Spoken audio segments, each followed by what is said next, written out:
this is Zulekha from Edureka. The evolution of AI has changed the entire 21st century. In terms of technology, AI has stolen the spotlight and its advancements are quicker than we predicted. With such an exponential growth in AI, machine learning is becoming the most trending field of the 21st century. It is starting to redefine the way we live, and it's time we understood what it is and why it matters. In this session, we'll be discussing the different types of machine learning and we'll compare them to each other. So let me run you through today's agenda. We're going to begin this session with an introduction to machine learning. Next, we'll discuss the types of machine learning. After that, we'll compare supervised, unsupervised, and reinforcement learning based on a few key parameters. We'll finally end this session by discussing a few example problems that can be solved using supervised, unsupervised, and reinforcement learning algorithms. So without any further delay, let's get started. So guys, machine learning is the science of getting computers to act by feeding them data and letting them learn a few tricks on their own without being explicitly programmed.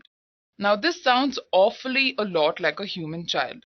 So let's consider a small scenario to understand machine learning. Now, as a child, if you had to distinguish between fruits such as cherries, apples, and oranges, you wouldn't even know where to start because you're not familiar with how the fruits look. Now, as we grow up, we collect more information and start developing the capability to distinguish between various fruits.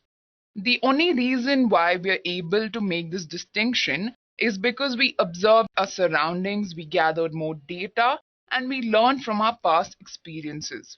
It's because our brain is capable enough to think and make decisions since we have been feeding it a lot of data. And this is exactly how machine learning works. It involves continuously feeding data to a machine so that it can interpret this data, understand the useful insights, detect patterns, and identify key features to solve problems. This is very similar to how our brain works. Now let's move ahead and take a look at the different types of machine learning. So first of all, we have supervised learning. Now guys, supervise means to oversee or direct a certain activity and make sure it's done correctly. In this type of learning, the machine learns under guidance. So at school, our teachers guided us and taught us. Similarly, in supervised learning, machines learn by feeding them labeled data and explicitly telling them, hey, this is the input and this is exactly how the output must look. Okay, so the teacher in this case is the training data. Next, we have unsupervised learning. Unsupervised means to act without anyone's supervision or without anybody's direction. Now here the data is not labeled, there is no guide, and the machine has to figure out the data set given and it has to find hidden patterns in order to make predictions about the output. An example of unsupervised learning is an adult like you and me. We don't need a guide to help us with our daily activities. We can figure things out on our own without any supervision. Finally, we have reinforcement learning. Now guys, reinforcement means to establish or encourage a pattern of behavior. Let's say that you were dropped off at an isolated island. What would you do? Now, initially you'd panic and you'd be unsure of what to do, where to get food from, how to live, and so on. But after a while, you will have to adapt. You must learn how to live in the island, adapt to the changing climates, learn what to eat and what not to eat. So here you're basically following the hit and trial concept because you're new to the surrounding and the only way to learn is experience and then learn from your experience. This is what reinforcement learning is. It is a learning method wherein an agent, which is basically you stuck on the island, interacts with its environment, which is the island, by producing actions and discovers errors or rewards. And once the agent gets trained, it gets ready to predict the new data presented to it. Now let's move ahead and look at the differences between supervised, unsupervised, and reinforcement learning. So let's begin by looking at their definitions. Now, like I mentioned earlier, supervised learning is a type of machine learning wherein we teach the machine using labeled data. So your input and your output is labeled. Next, we have unsupervised learning. Over here, the data provided to the machine is not labeled, and the machine has to learn without any supervision. So that's why it should discover hidden patterns and trends in the data. Finally, we have reinforcement learning. Now, the basic concept behind reinforcement learning is that there is an agent. Now, this agent is put in an unknown environment.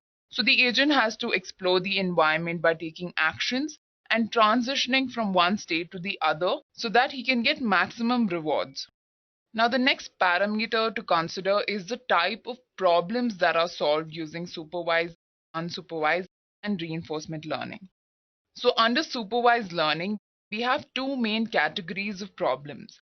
We have regression problems and we have classification problems. Now guys, there's an important difference between classification and regression. Basically, classification is about predicting a label or a class, whereas regression is about predicting a continuous quantity. Now let's say that you have to classify your emails into two different groups.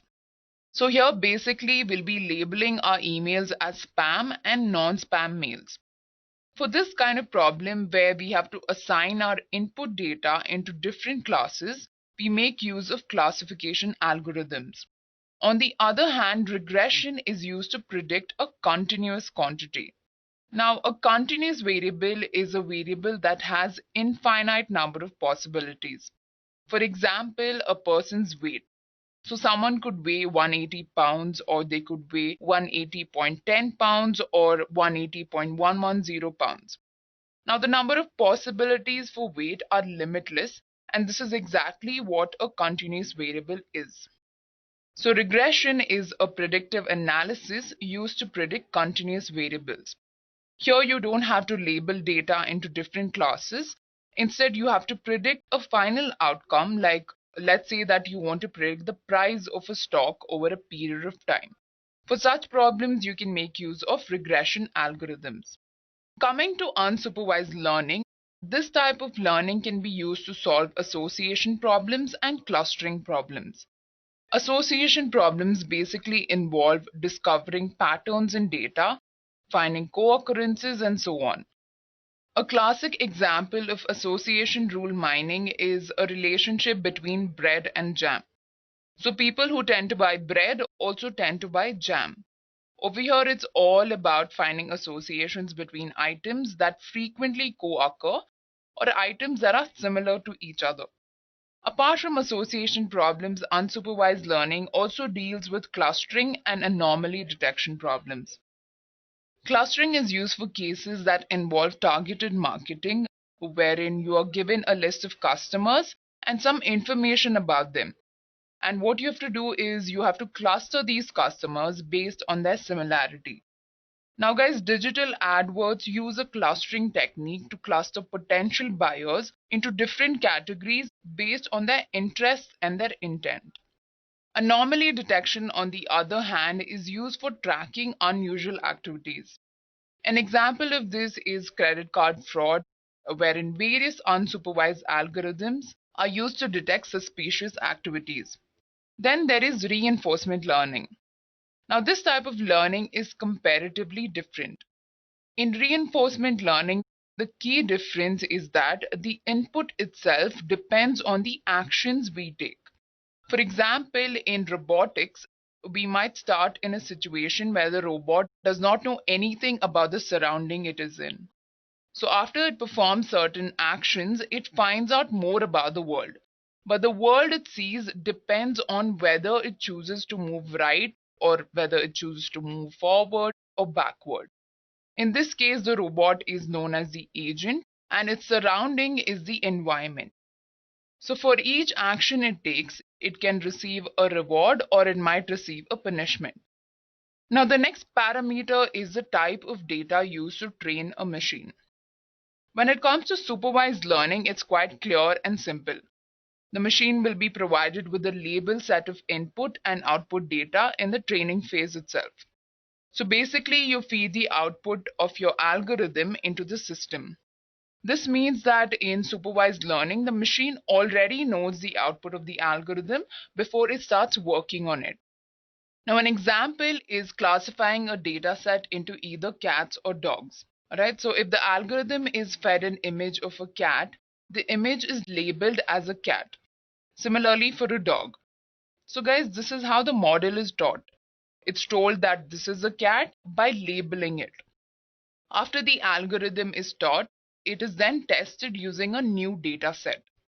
But a point to remember here is that in the training phase for a supervised learning algorithm, the data is labeled. Alright, the input is also labeled and the output is also labeled. In unsupervised learning, the machine is only given the input data. So here we don't tell the system where to go. The system has to understand itself from the input data that we give to it. So it does this by finding patterns in the data. So if we try to classify images into cats and dogs, in unsupervised learning, the machine will be fed images of cats and dogs, and at the end, it will form two groups, one containing cats and the other containing dogs. Now, the only difference here is that it won't add labels to the output. Okay, it will just understand how cats look and cluster them into one group, and similarly for dogs. Coming to reinforcement learning, there is no predefined data. The input depends on the actions taken by the agent. Now, these actions are then recorded in the form of matrices so that it can serve as a memory to the agent. So basically, as the agent explores the environment, it will collect data, which will then be used to get the output. So guys, in reinforcement learning, there is no predefined data set given to the machine. The agent does all the work from scratch. The next parameter to consider is training. In supervised learning, the training phase is well defined and very explicit. The machine is fed training data where both the input and output is labeled, and the only thing the algorithm has to do is map the input to the output. So the training data acts like a teacher or a guide over here. Now, once the algorithm is well trained, it is tested using the new data. When it comes to unsupervised learning, the training phase is vague because the machine is only given the input and it has to figure out the output on its own. So there's no supervisor here or there's no mentor over here. In reinforcement learning, there is no predefined data, and the whole reinforcement learning process itself is a training and testing phase. Since there is no predefined data given to the machine, it has to learn everything on its own, and it starts by exploring and collecting data. The next parameter we're going to discuss is the aim of each of these machine learning types. The main aim or the end goal of a supervised learning algorithm is to forecast an outcome. Now, obviously, that is the basic aim of all these machine learning types, but the whole supervised learning process is built in such a way that it can directly give you a predicted outcome because supervised learning algorithms have a very well-defined training phase. Unsupervised learning is all about discovering patterns and extracting useful insights. Now, since the algorithm is only fed the input, it has to find a way to get to the output by finding trends and associations in the data. Coming to reinforcement learning, the agent here is a lot like a human child.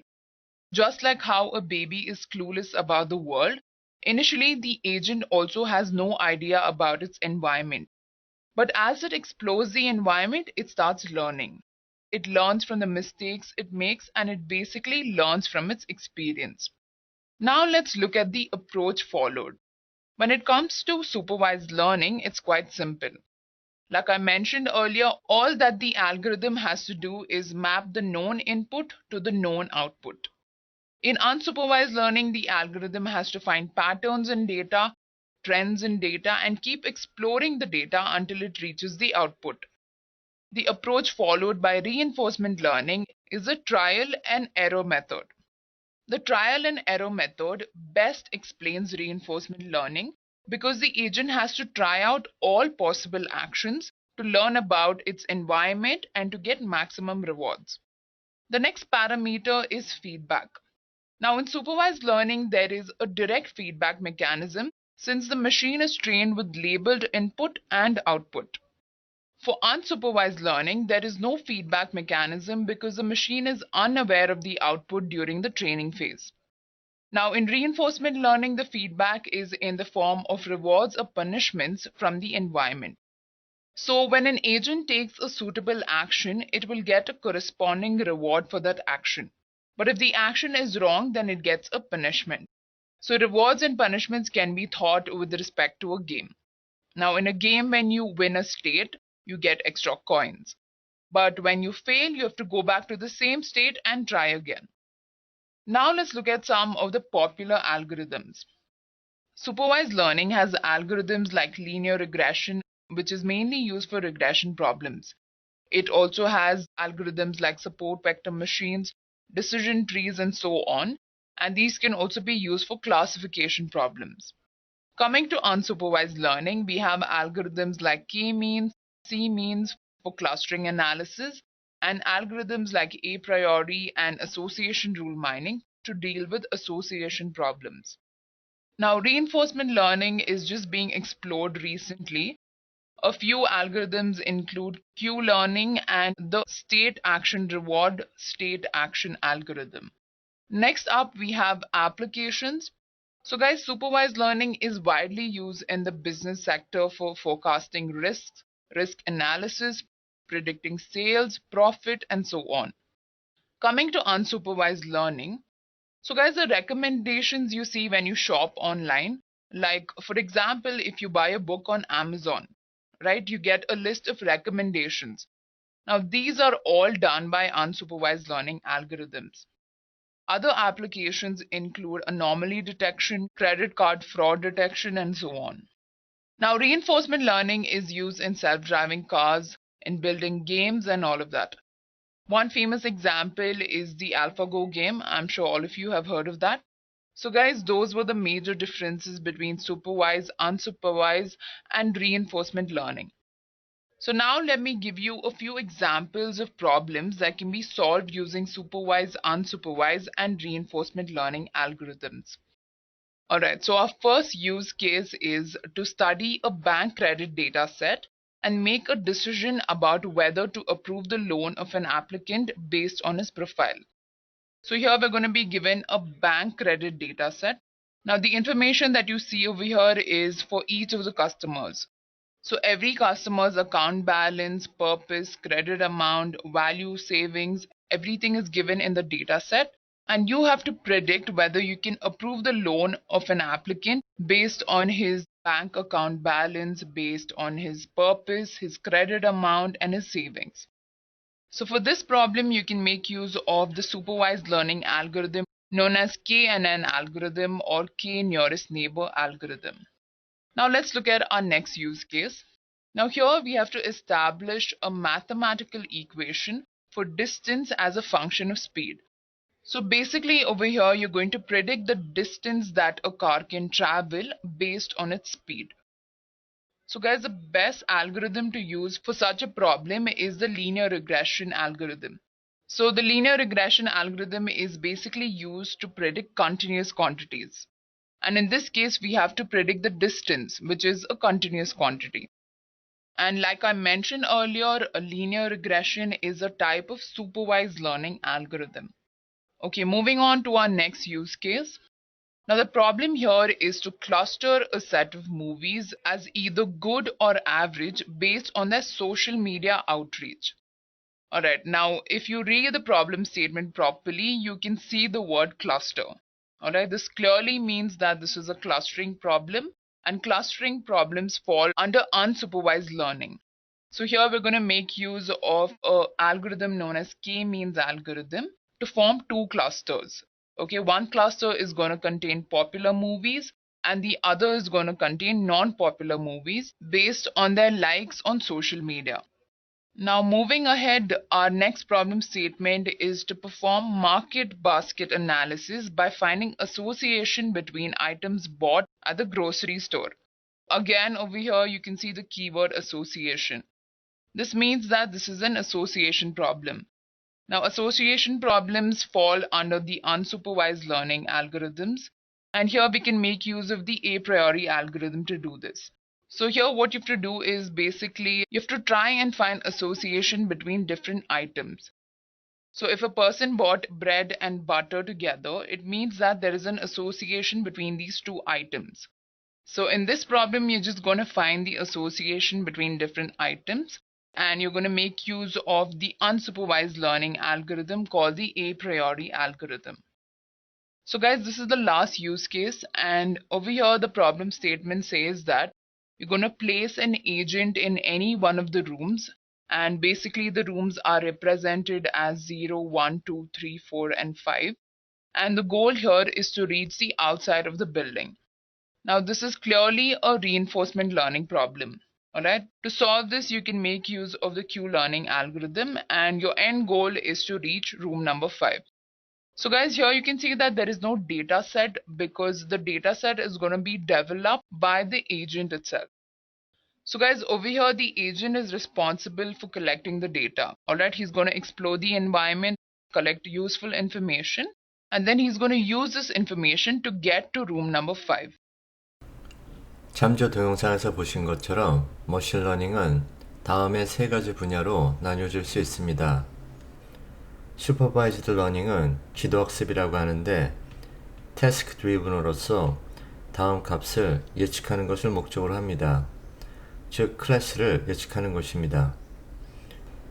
지금까지 우리가 배웠던 디시전 트리, 룰 베이스 시스템, 뉴럴 네트워크 등이 슈퍼바이즈드 러닝을 구현하는데 사용될 수 있습니다. 언슈퍼바이즈드 러닝은 비지도 학습으로 클래스를 다루지 않습니다. 데이터 드리븐이며 클러스터를 아이덴티파이 하는 것이 대표적인 알고리즘입니다. Reinforcement Learning은 강화학습이라고 하는데 에이전트와 인바이러먼트 간의 상호작용에서 실수를 통해서 학습합니다. 지도학습, 슈퍼바이즈드 러닝은 훈련 데이터, 트레이닝 데이터로부터 하나의 함수를 유추해내기 위한 기계학습, 머신러닝의 한 방법입니다. 훈련 데이터는 일반적으로 입력 객체에 대한 속성을 벡터 형태로 포함하고 있으며 각각의 벡터에 대해 원하는 결과가 무엇인지 표시되어 있습니다. 이렇게 유치된 함수 중 연속적인 값을 출력하는 것을 회귀분석, 리그레션이라고 하고 주어진 입력 벡터가 어떤 종류의 값인지 표식하는 것을 분류, 클래시피케이션이라고 합니다. 지도학습기, 슈퍼바이즈드 러너가 하는 작업은 훈련 데이터로부터 주어진 데이터에 대해서 예측하고자 하는 값을 올바로 추측해내는 것입니다. 이 목표를 달성하기 위해서는 학습기가 알맞은 방법을 통하여 기존의 훈련 데이터로부터 나타나지 않았던 상황까지도 일반화하여 처리할 수 있어야 됩니다. 사람과 동물에 대응하는 심리학으로는 개념학습, 컨셉 러닝을 예로 들 수 있습니다. 비지도학습, 언슈퍼바이즈드 러닝은 기계학습의 일종으로 데이터가 어떻게 구성되었는지를 알아내는 문제의 범주에 속합니다. 이 방법은 지도학습, 슈퍼바이즈드 러닝 혹은 강화학습, reinforcement learning과는 달리 입력값에 대한 목표치가 주어지지 않습니다. 자율학습은 통계의 밀도 추정, density estimation과 깊은 연관이 있습니다. 이러한 자율학습은 데이터의 주요 특징을 요약하고 설명할 수 있습니다. 자율학습의 대표적 예로는 클러스터링을 들 수 있습니다. 또 다른 하나의 예로는 독립성분 분석, Independent Component Analysis가 있습니다. 강화학습, Reinforcement Learning은 기계학습의 한 영역입니다. 행동심리학에서 영감을 받았으며 어떤 환경 안에서 정의된 에이전트가 현재의 상태를 인식하여 선택 가능한 행동들 중 보상을 최대화하는 행동 혹은 행동 순서를 선택하는 방법입니다. 이러한 문제는 매우 포괄적이기 때문에 게임 이론, 제어 이론, 운영과학, 정보이론, 시뮬레이션 기반 최적화, 다중 에이전 시스템, 대지능, 통계학, 유전 알고리즘 등의 분야에서도 연구됩니다. 운영과학과 제어이론에서 강화학습이 연구되는 분야는 근사동적 계획법이라고 불립니다. 또한 최적화 제어이론에서도 유사한 문제를 연구하지만 대부분의 연구가 최적화의 존재와 특성에 초점을 맞춘다는 점에서 학습과 근사의 측면에서 접근하는 강화학습과는 다릅니다. 경제학과 게임이론 분야에서 강화학습은 어떻게 제한된 합리성 하에서 평형이 일어날 수 있는지를 설명하는 데에 사용되기도 합니다.